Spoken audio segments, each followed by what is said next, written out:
The top 145 Mario Kart tracks, numbers 123 through 102, the Mediocre tracks. Number 123 is 3DS Cheep Cheep Lagoon, possibly the very definition of a mediocre track. It's pretty nice looking as there's an underwater part followed by two little bridges. The music is okay. Everything about this track is just okay. As I said, it's mediocre. Number 122 is DS Yoshi Falls, which I'm sure would be in the last tier of many people's ranking. It escaped the bad section for me because it's a pretty looking track, and the music is fairly upbeat, but the track design is just ridiculously simple. And speaking of ridiculously simple track designs, can you guess what number 121 is? Number 121 is GCN Baby Park. Many of you might rank this higher, many of you might rank it lower. Yes, the track design may be just an oval, but it's a very smart concept how there's 7 laps. The music and items make the track extra fun, and the hectic environment makes it cool as well.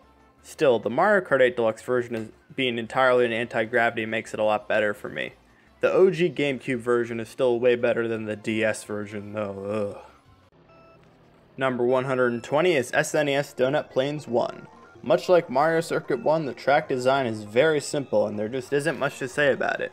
The music in Donut Plains is probably my favorite in the game besides Rainbow Road, and there's a nice little bridge in the middle of the track. Number 119 is SNES Donut Plains 3. It's a lot more difficult than Donut Plains 1, which also kinda means it's more annoying. However, that also shows there's more effort put into the track, and that's why it's a spot ahead. There's a part in one of the bridges where you have to jump or else you sink into the water. And if you don't know how to jump, well, that sucks for you. Nintendo patched this 22 years later in Mario Kart 8. Number 118 is Wii U Super Bell Subway. Definitely one of my least favorite tracks in Mario Kart 8. I guess I see why some people like it, but personally it's just a nuisance for me. I always seem to screw up the opening turn for some reason. The trains move really slow and I seem to hit them anyway. The music sounds like elevator music, and I felt that they had an opportunity for something more upbeat and Coconut Mall-like. I really liked the concept for this track, I just didn't like the way it was executed. Number 117 is GBA Mario Circuit. Certainly not a terrible track, as there's a pretty cool shortcut at the end of it. But overall, it's your typical Mario Circuit track, and get ready because there's going to be some more of them coming up. After all, Mario Circuit equals mediocrity, at least most of the time. The music is shared with Luigi Circuit and Peach Circuit, and it's alright, I guess. Number 116 is N64 Frappe Snowland. It's certainly a lot prettier than Sherbet Land, at least in my opinion. The remake in Mario Kart DS a decade later actually kinda looks uglier. The ice mechanics are still kinda bad and reminiscent of Sherbet Land. Usually it's not as big a problem here though. Number 115 is GBA Bowser Castle 1. It's a really short Bowser's Castle track, and therefore one of the worst. There are some thwomps, a few turns, and that's really about it. However, the background in this is this searing red-orange color, and it looks really cool. The music that is shared with the other 3 Bowser's Castles in this game is also pretty freaking good. Okay, quick question I have for you guys in the comments. How would you rank the music of the GBA Bowser Castle theme in the 4 games it's been in? I'd say Mario Kart 7 had the best version of the music, then the GBA, then the Wii, then the DS is by far the worst. Comment below on your opinion. Number 114 is GCN Peach Beach. It's a pretty standard track and it belongs right in the tier of mediocrity. There's some cataquack things that flip your cart up and that's pretty annoying. There's some ramps to jump off and I guess that's nice. The music is shared with Daisy Cruiser. It's pretty chill and relaxing. Number 113 is DS Mario Circuit. It is the same lame music as the infamous Figure 8 circuit, but the track design is a lot better. There's a nice little part of the track where you have to turn around piranha plants, and the setting is nice as well.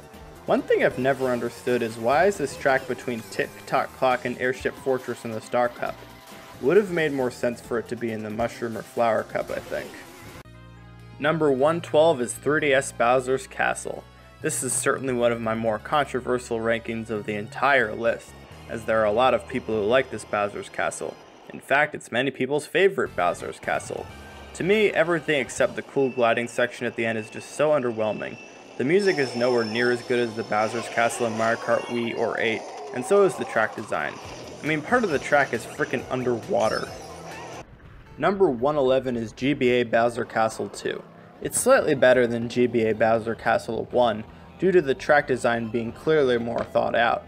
There's lots of fun little jumping places in this track, and the aforementioned music is pretty awesome. However, it's still largely a forgettable track, and the DS remake stinks. Number 110 is SNES Ghost Valley 1. It's not as annoying as Ghost Valley 2, which I had in the bad section of this list, but it is more simple. That being said, I do have it ahead of Mario Circuit 1, Donut Plains 1, and Bowser Castle 1 because there's a little more complexity in its design. A little more. Number 109 is Wii Mario Circuit. So finally we get to a Wii track in the Mediocre section. There's a really pretty rainbow and a castle in this track, but most of it is just your typical Mario Circuit track. I like the atmosphere, but the design is bland. The music is shared with Luigi Circuit, and it's pretty meh. Number 108 is N64 Moo Moo Farm. It's the predecessor of Moo Moo Meadows, with tons of Monty Moles, rugged hills, and some chaotic music. The track itself is fun, but it's very simple and short, and the artwork really isn't that great, even for Mario Kart 64. Number 107 is Wii U Mario Circuit. Much like the infamous Figure 8 circuit, this track is in the shape of an 8. There is more to this than just a road though, because there's anti-gravity, and Goombas, and the gliding section. The music is pretty standard, and I enjoyed the music track from Mario Kart Stadium a lot more actually. Number 106 is SNES Koopa Beach 1. It's a very short track, but isn't on the annoyingness level that Koopa Beach 2 is. The dark blue patches aren't as prominent, and there's a nice little island section in the middle. But it is a very short track, and it's pretty forgetful, and guess what? It's mediocre. Number 105 is GBA Luigi Circuit. It's a little better than GBA Mario Circuit because the rain and the Luigi blimp make for a cool environment.